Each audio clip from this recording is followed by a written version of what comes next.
So, Invincible just finished its first season and I really liked it a lot. It is probably one of my favorite seasons of superhero TV that I've ever seen. So, yeah, as usual, let's get into it. Hi, this is Random Guy Reviews. This is my channel and I make reviews of any books, movies, TV shows, or just any type of media in general that I consume. And just a disclaimer, this is all just my subjective opinion. None of what I'm saying here is the facts, so feel free to disagree with me, and if you do, please let me know in the comments. And yeah, don't forget to leave a like and maybe subscribe if you enjoyed the video. Thanks, and back to the video. So, a bit of a background. I have never read the comics, and honestly, I'm not really planning to unless it is like much better than the show, which from what I've gathered is not the case. And also, I haven't really seen too many animated superhero shows in general, which is something that I should change. My favorite is still Young Justice, and my favorite season is Young Justice Season 2, probably. But yeah, back to Invincible. What is it about? Well, it is the story of Mark Grayson, the son of Omni-Man, which is like the greatest superhero on Earth. And Mark is slowly getting his own power, which is exciting and also a bit scary, because being a superhero isn't as easy as it looks, and there are a lot more to it than what he thinks it is. And yeah, that is the very basic non-spoilery premise, I suppose. And yeah, as always, I'll tell you what I didn't like about it first before what I actually liked about it. So first is the animation. Now this is a very minor complaint, as most of the animation is great, especially the fight scenes, but in some of the more quiet moments, sometimes it feels kinda lazy. I don't know, I'm not an animator, so I can't criticize it too much, but like sometimes some stuff just looks 3D and it seems wrong because everything else isn't, and it just kind of breaks the immersion a bit sometimes. Another thing that I thought was weird was that some of the plot lines seem like they're only there to set up the next seasons. It's like some of the minor plot lines are just sequel baits or just setups, and I feel like they could have been removed in order to delve deeper into the characters or just clarify some of the things that I feel like needed some clarification.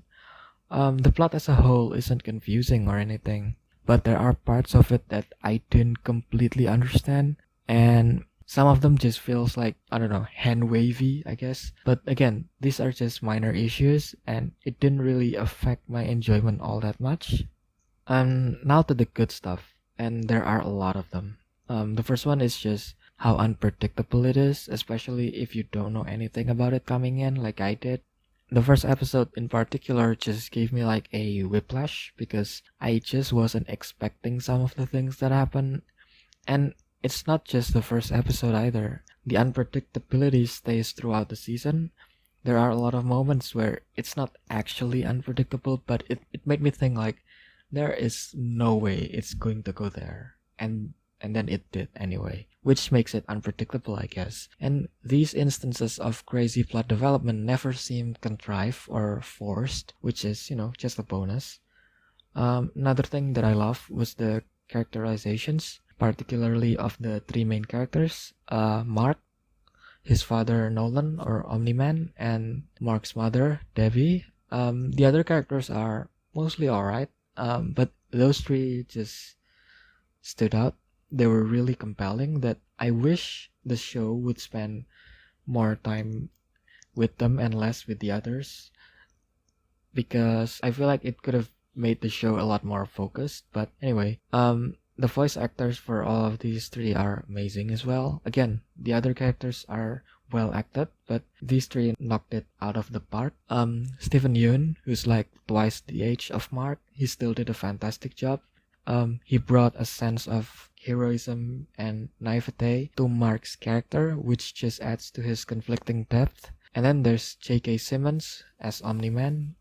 Now this is a perfect casting. He even looks like the character actually.